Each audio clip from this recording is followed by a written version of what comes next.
अब यहाँ से अगर मैं गाड़ी को पिक करना चाहूँ अपने तरीके से, जैसे मैं रोज़ करता हूँ, तो मैं कुछ इस तरीके से करूँगा। ये देखो, नो जर्क्स, गाड़ी एक भी सेंटीमीटर पीछे नहीं गई है वाला method, which is my favourite, आपको पता ही है। और गाड़ी आगे जा रही है। इसका मतलब ये है कि क्लच का हमने एक बाइटिंग पॉइंट को जान लिया है। जो मैं आपको सिखाने वाला हूँ, this is going to be very crucial and very special. और एक चीज़ की मैं आपको गारंटी दे सकता हूँ कि इस वीडियो को एंड तक देखने के बाद आप एक प्रोफेशनल हिल ड्राइवर बन सकते हो और आपका जो सारा डर है हिली रीजन्स में गाड़ी चलाने का, वो दूर हो जाएगा।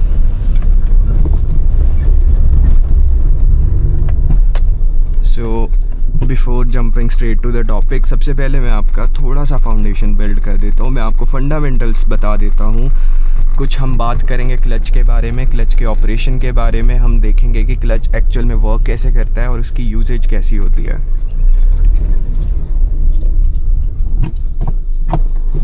बहुत ही बेसिक से स्टार्ट करने वाला हूँ। एक ब्रीफ ओवरव्यू मैं आपको हर चीज़ का दे दूँगा। मेनली क्लच के बारे में आपको मैं नॉलेज दूँगा। तो मैं एज्यूम करता हूँ कि आपको 2-3 चीज़ें पता होंगी। This is your clutch pedal, this is your brake pedal and this is your accelerator pedal. Mainly हम इस वीडियो में क्लच पैडल के बारे में बात करने वाले हैं। क्लच की 3 स्टेजेस होती हैं। This is when clutch is fully pressed in. इस टाइम क्लच पूरे तरीके से डिसएंगेज्ड रहता है। क्लच जब अपने बाइटिंग पॉइंट पे होता है, बाइटिंग पॉइंट के बारे में अभी मैं आपको डिटेल में बताऊंगा कि बाइटिंग पॉइंट को कैसे फाइंड आउट करते हैं। बट अभी के लिए आप ये जान लो कि जब बाइटिंग पॉइंट पे क्लच होता है तो क्लच पार्शियली एंगेज्ड रहता है आपके इंजन और ट्रांसमिशन के बीच में। और जब क्लच फुली रिलीज्ड होता है तो क्लच पूरा एंगेज्ड है आपके ट्रांसमिशन के बीच में और इंजन के बीच में। तो हमने ये 3 स्टेजेस के बारे में जान लिया। अब मैं आपको बताता हूँ कि क्लच के बाइटिंग पॉइंट को कैसे फाइंड आउट करते हैं। बहुत ही ईजी वे में मैं आपको बताऊँगा। सभी मैनुअल कार्स के लिए ये सेम रहने वाला है मेथड। तो गाड़ी को मैंने स्टार्ट कर लिया है, मेरी हैंड ब्रेक लगी हुई है। मैं गाड़ी को फर्स्ट गियर पे डालने वाला हूँ पूरे तरीके से क्लच को दबा के। फर्स्ट गियर लग गया। मैं हैंड ब्रेक को अभी डिसएंगेज नहीं करूँगा, मैं हैंड ब्रेक को लगे रहने दूंगा। आपको करना क्या है, आपको थोड़ा सा क्लच छोड़ना है, फिर रुकना है। फिर से इस प्रोसेस को रिपीट करो। थोड़ा और क्लच छोड़ो, फिर रुक जाओ, उधर ही होल्ड कर जाओ अपने क्लच को। फिर थोड़ा सा और आप क्लच को छोड़ो और रुक जाओ। एक बार फिर से ये प्रोसेस रिपीट करो। और अब देखो मेरी गाड़ी के आरपीएम्स ड्रॉप होने लग गए हैं। जैसे ही मैंने थर्ड टाइम ये प्रोसेस को रिपीट करा तो मेरे क्लच का बाइटिंग पॉइंट आ गया। एक बार फिर से करके देखते हैं। थोड़ा सा क्लच छोड़ा, रुके, फिर थोड़ा क्लच छोड़ा, फिर मैं रुक गया। फिर से मैंने उस प्रोसेस को रिपीट करा और रुक गया। मेरी गाड़ी की आवाज़ थोड़ी चेंज होगी, मेरे आरपीएम्स ड्रॉप हो रहे हैं और गाड़ी आगे जाने की कोशिश कर रही है।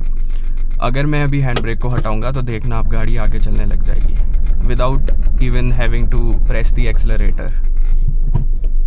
तो इसका मतलब ये है कि क्लच का बाइटिंग पॉइंट हमने फाइंड आउट कर लिया है। एक बार मैं आपको फिर से इस प्रोसेस को करके बताता हूँ थोड़ा और स्लो मोशन में। मैंने हैंड ब्रेक को लगाया, मैंने फर्स्ट गियर लगाया, थोड़ा सा क्लच रिलीज़, फिर रुक गए, थोड़ा क्लच और रिलीज़, फिर रुक गए, थोड़ा क्लच और रिलीज़, फिर रुक गए, हैंड ब्रेक रिमूव और गाड़ी आगे जा रही है। इसका मतलब ये है कि क्लच का हमने एक बाइटिंग पॉइंट को जान लिया है। इस गाड़ी का बाइटिंग पॉइंट इधर है। थोड़ा सा वेरिएशन हो सकता है, आपकी गाड़ी का बाइटिंग पॉइंट ऊपर हो, नीचे हो। With time biting point change होता जाता है, एकदम से चेंज नहीं होता है, सेम डे चेंज नहीं होता है, बट विद माइल्स आपकी गाड़ी थोड़ा सा बाइटिंग पॉइंट उसका चेंज होता जाता है। जैसे 5-6 हज़ार किलोमीटर के बाद अगर आप नोटिस करोगे तो आपकी गाड़ी का बाइटिंग पॉइंट थोड़ा ऊपर आ जाएगा। इसका मतलब ये है कि क्लच थोड़ा वॉर्न आउट हो चुका है। तो ये हमने जान लिया कि बाइटिंग पॉइंट को हम कैसे पता करते हैं कि बाइटिंग पॉइंट हमारी गाड़ी का कहाँ पे है और कहाँ पे हमारा गाड़ी का जो क्लच है वो पार्शियली एंगेज हो रहा है ट्रांसमिशन के साथ। इतनी प्रैक्टिस कर ली है। अब इसके बाद मैं आपको बताता हूँ कि एक्सेलरेटर का यूज़ कैसे किया जाता है। जो भी बिगिनर्स होते हैं वो एक लॉन्ग कॉन्टीन्यूस मैनर में एक्सेलरेटर को देते हैं, जो कि एक रॉन्ग प्रैक्टिस है। होता क्या है कि they end up giving too much accelerator, और जो उनके आरपीएम्स है वो बहुत ही ज़्यादा हाई हो जाते हैं। आप देखना जितने भी बिगिनर्स होते हैं जो नई नई गाड़ियाँ सीख रहे होते हैं, उनका हमेशा जो आरपीएम है वो अप ही रहता है। तो इसको आपको अवॉइड करने के लिए आपको एक और चीज़ प्रैक्टिस करनी है, पंपिंग। एक्सेलरेटर को एक लॉन्ग कॉन्टीन्यूस मैनर में ना दे के आपको थोड़े थोड़े पंप्स करने हैं एक्सेलरेटर के, जैसे कि मैं कर रहा हूँ। एक कांस्टेंट आरपीएम को आपको मेंटेन करने की कोशिश करनी है। अब मैं आपको ज़रा यहाँ से स्टैंड स्टिल से गाड़ी को पिक करके बताता हूँ कि कैसे गाड़ी को एक आइडियल मैनर में पिक किया जाता है। फर्स्ट गियर लगाया, अब मुझे पता है कि मेरी गाड़ी का बाइटिंग पॉइंट कहाँ पे है, तो मुझे वो ड्रिल रिपीट करने की ज़रूरत नहीं है, क्योंकि मुझे प्रैक्टिस है, मुझे अपनी गाड़ी के बारे में पता है कि इसका बाइटिंग पॉइंट इधर है। तो मैं इसे फास्ट मोशन में करने वाला हूँ with accelerator at the same time. तो आपने देखा कि मैंने कैसे एक्सेलरेटर को एक लॉन्ग फैशन में नहीं दिया, बट उसे पंप किया, और यही चीज़ आपको करनी है। तो इतना हमने जान लिया। एक और चीज़, जब आपकी गाड़ी का बाइटिंग पॉइंट आपको पता लग जाए तो उसे एकदम से आपको क्लच को रिलीज़ नहीं करना है जब तक आपकी गाड़ी का मोमेंटम नहीं बना। अभी मेरी गाड़ी का मोमेंटम नहीं बना है, बट जैसे ही मेरी गाड़ी का मोमेंटम बन जाएगा मैं क्लच को रिलीज़ कर दूंगा। अगर आप बहुत ही जल्दी गाड़ी के क्लच को रिलीज़ कर दोगे तो क्या होगा कि गाड़ी स्टॉल हो जाएगी, एकदम से गाड़ी बंद हो जाएगी। तो इस चीज़ का आपको ध्यान रखना है कि पहले गाड़ी का एक थोड़ा सा मोमेंटम बन जाए, उसके बाद ही आप क्लच को रिलीज़ करो। तो अभी हमने देखा कि क्लच का बाइटिंग पॉइंट को कैसे हम फाइंड आउट करते हैं, और आपने एक फंडामेंटल अपना बिल्ड कर लिया है क्लच के वर्किंग के बारे में, क्लच की यूजेज के बारे में। तो अब हम मेन टॉपिक पे आ जाते हैं, which is how to pick a manual transmission car on a steep incline. अभी आप देख ही सकते हो कि हम उतराई में जा रहे हैं, और अभी हम यहाँ से यू टर्न लेंगे, और फिर मैं आपको बताऊंगा कि कैसे हम गाड़ी को पिक कर सकते हैं एक स्टीप इंक्लाइन में। अभी हम बाइटिंग पॉइंट की बहुत ज़्यादा बात करने वाले हैं। जो भी मैंने अभी आपको सिखाया है उसका बहुत ज़्यादा यूज़ होने वाला है इस पूरे प्रोसेस में। तो यहाँ से ज़रा मैं एक बार यू टर्न लेता हूँ।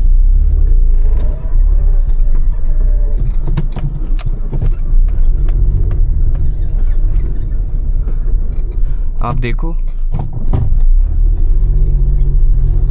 देखो अभी मेरी गाड़ी एक इंक्लाइन पे है। मैंने ब्रेक्स को पकड़ा हुआ है, इसलिए मेरी गाड़ी एक जगह रुकी है। जैसे ही मैं ब्रेक से पैर हटा दूंगा मेरी गाड़ी पीछे जा रही है। ये देखो कितने फास्ट रोल बैक हो रही है मेरी गाड़ी। अब हमने सीखना है कि हमने यहाँ से गाड़ी को कैसे पिक करना है। तो सबसे पहले मैं आपको सबसे इजी बिगिनर फ्रेंडली मेथड बताने वाला हूँ, विच इज़ हैंड ब्रेक वाला मेथड। हमने हैंड ब्रेक को फुली एंगेज करना है, हैंड ब्रेक को लगा देना है, क्लच को प्रेस करना है, ब्रेक को भी पकड़ के रखना है। एक अच्छी हैबिट होती है, चाहे आपकी गाड़ी हैंड ब्रेक पे हो या ना हो, बट जब आप गाड़ी को चला रहे हो तो आप अपने फुट को ब्रेक पेडल पे रखो ही रखो। फर्स्ट गियर लगाऊंगा मैं, फिर से मैं बाइटिंग पॉइंट पे लाऊंगा गाड़ी को। मेरी गाड़ी वाइब्रेट हो रही है और थोड़े से आरपीएम्स भी ड्रॉप हो रहे हैं। यहाँ से मैं पंपिंग करूँगा एक्सेलरेटर की। पंपिंग करी, हैंड ब्रेक रिलीज़ और गाड़ी मेरी आगे है। बट अभी भी जब तक मोमेंटम नहीं बना तब तक मैंने अपना क्लच रिलीज़ नहीं करा है बाइटिंग पॉइंट से। आप ध्यान से नोटिस करो कि मैं क्या कर रहा हूँ, कि मैं एकदम से क्लच को रिलीज़ नहीं कर रहा हूँ। देखो मैं फिर से इसको करके बताता हूँ स्लो मोशन में। हैंड ब्रेक मेरी लगी है, मैंने फर्स्ट गियर लगा दिया है, मैं बाइटिंग पॉइंट पे ले जाऊँगा क्लच को। बाइटिंग पॉइंट पे आ गया मेरा क्लच, मेरे आरपीएम्स ड्रॉप हो गए, गाड़ी थोड़ी स्टॉल होने को आ रही है। मैं पंपिंग करूँगा, एक्सेलरेटर की पंपिंग करूँगा। अभी मेरा मोमेंटम नहीं बना है, अब मेरा मोमेंटम बन गया, मैंने क्लच रिलीज़ कर दिया। It was that easy. तो आपने देख लिया कि हैंड ब्रेक वाला मेथड हम कैसे यूज़ करते हैं। मैं रेकमेंड करूँगा कि शुरू में आप हैंड ब्रेक वाले मेथड को ही यूज़ में लाओ, क्योंकि इससे क्या होगा कि आपकी गाड़ी बिल्कुल भी पीछे नहीं रोल बैक होगी, तो वो एक रिस्क फैक्टर बिल्कुल मिनिमाइज हो जाएगा। प्लस ये सीखने के लिए बहुत अच्छा है क्योंकि आप सारे पेडल्स को एक टाइम में कंट्रोल नहीं कर सकते जब आप बिगिनर होते हो। जब आपका एक्सपीरियंस और आपका थोड़ा कंट्रोल बढ़ जाएगा अपनी गाड़ी के ऊपर तो आप बिना हैंड ब्रेक के भी कर पाओगे, बट शुरू में आप हैंड ब्रेक से करो। अब आता है एक सेकंड मेथड जो मैं इतना प्रेफर नहीं करता हूँ, बट मैं आपको फिर भी बता देता हूँ। इस मेथड में हम क्या करते हैं कि इस मेथड में हम कोई भी ब्रेक का यूज़ नहीं करते। एक्चुअल में हम क्या करते हैं, क्लच को बाइटिंग पॉइंट पे लाते हैं, ब्रेक से पैर एकदम से हटा देते हैं और इमीडिएटली एक्सेलरेटर पे हम शिफ्ट कर जाते हैं। देखो मैं आपको करके बताता हूँ।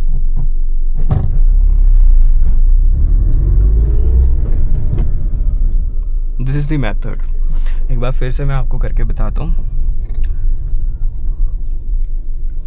तो ये वाला मैं आपको मेथड एक बार डेमोन्स्ट्रेट करके बताता हूँ। मैं फर्स्ट गियर लगाऊंगा, हैंड ब्रेक मेरी डाउन है और आप देखो अगर मैं ब्रेक रिलीज़ कर रहा हूँ तो मेरी गाड़ी पीछे जा रही है। तो हमने करना कुछ नहीं है इस वाले मेथड में,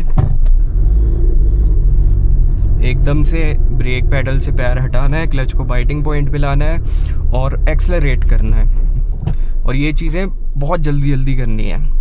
ये वाला मैं मेथड आपको प्रेफर नहीं करूँगा क्योंकि ये वाला मेथड तब यूज़ में नहीं आ सकता जब आपकी गाड़ी में बहुत सारा वेट हो। बाय द वे आपकी गाड़ी में बहुत सारे पैसेंजर्स बैठे हो तो आपकी गाड़ी का वेट बढ़ जाता है, और अगर इंक्लाइन थोड़ी और ज़्यादा स्टीप होगी तो फिर ये वाला मेथड इतना ज़्यादा यूज़फुल नहीं है। क्योंकि क्या होगा कि आपको क्लच थोड़ा ज़्यादा बर्न करना पड़ेगा, रेव्स को बहुत ऊपर ले जाना पड़ेगा और गाड़ी की पॉसिबिलिटी है कि वो थोड़ा रोल बैक कर ही जाए।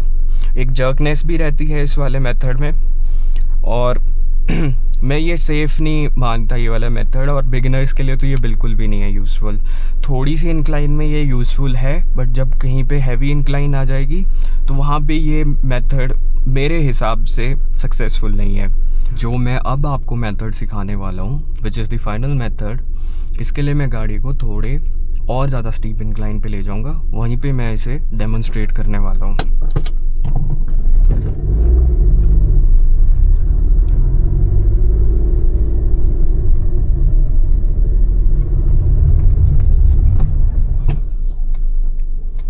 तो आप देख सकते हो अभी मेरी गाड़ी एक बहुत ही ज़्यादा स्टीप इंक्लाइन पे आ चुकी है।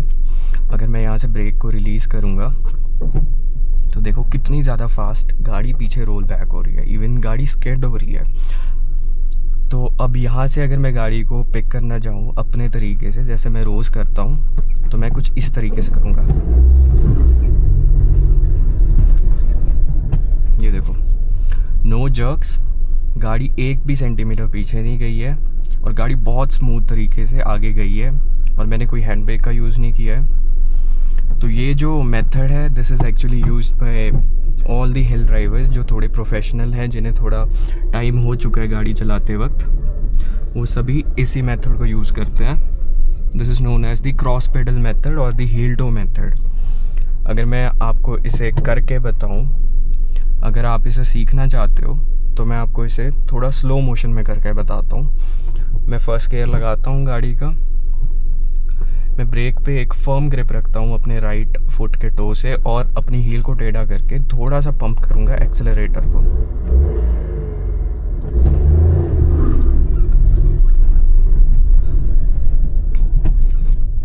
जो थोड़ा सा व्हील स्पिन हो रहा है वो इसलिए हो रहा है क्योंकि बहुत ही ज़्यादा इंक्लाइन है और थोड़ा सा व्हील स्पिन तो देखो होगा ही, बट कोई भी जर्कनेस नहीं है गाड़ी में और गाड़ी में थोड़ा सा भी रोल बैक नहीं है। एक बार मैं आपको फिर से इसे करके बताता हूँ। थोड़े अच्छे से स्पॉट पे हम इसे करते हैं जहाँ पे इतना ज़्यादा व्हील स्पिन ना हो।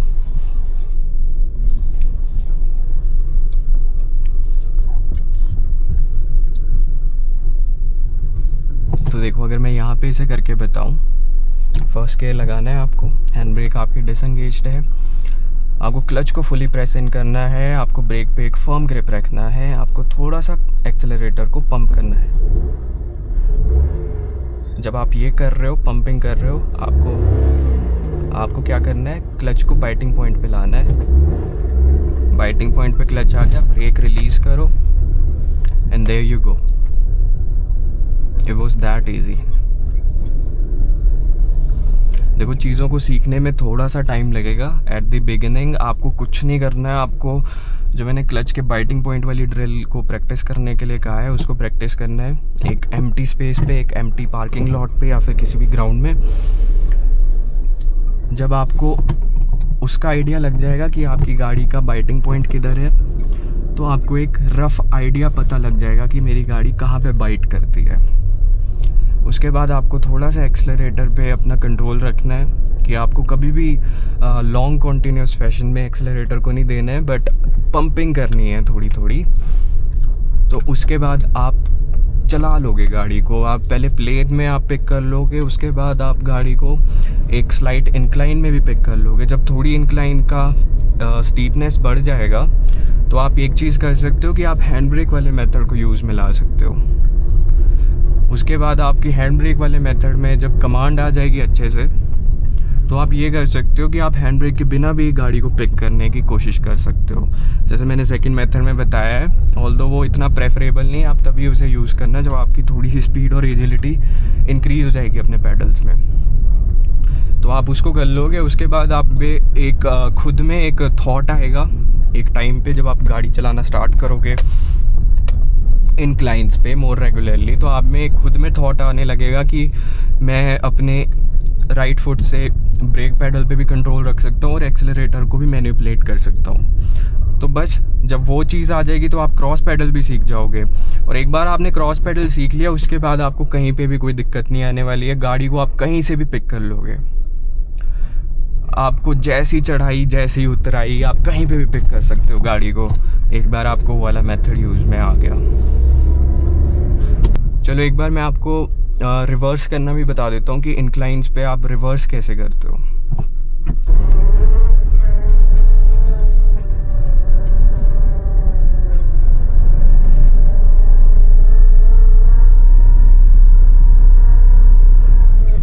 तो आप देखोगे अभी मेरी गाड़ी उतराई पे है। अगर मैं ब्रेक पैडल को रिलीज़ करूँ तो मेरी गाड़ी आगे जा रही है, बट आपको गाड़ी को आगे नहीं जाने देना है, आपको रिवर्स करना है गाड़ी को अपनी स्टैंड स्टिल पोजीशन से।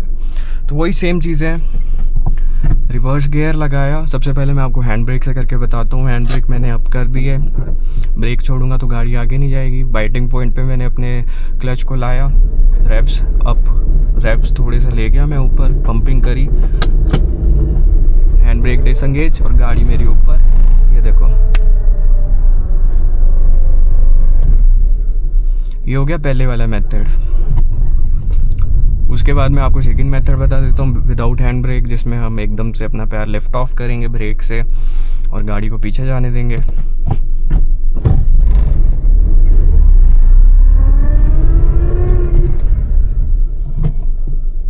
मेरी गाड़ी का क्लच अब थोड़ा गर्म हो गया है, क्योंकि मैं आपको डेमोन्स्ट्रेट कर रहा हूँ। ऐसा होता है जब आप थोड़ा ज़्यादा क्लच का यूज़ करने लग जाते हो तो क्लच की जो प्लेट्स होती हैं वो गर्म हो जाती हैं और थोड़ा सा क्लच का फंक्शन थोड़ा सा ख़राब होने लगता है। बट चलो कोई बात नहीं। अब मैं आपको फाइनल मेथड बता देता हूँ, क्रॉस पेडल वाला method, which is my favourite, आपको पता ही है।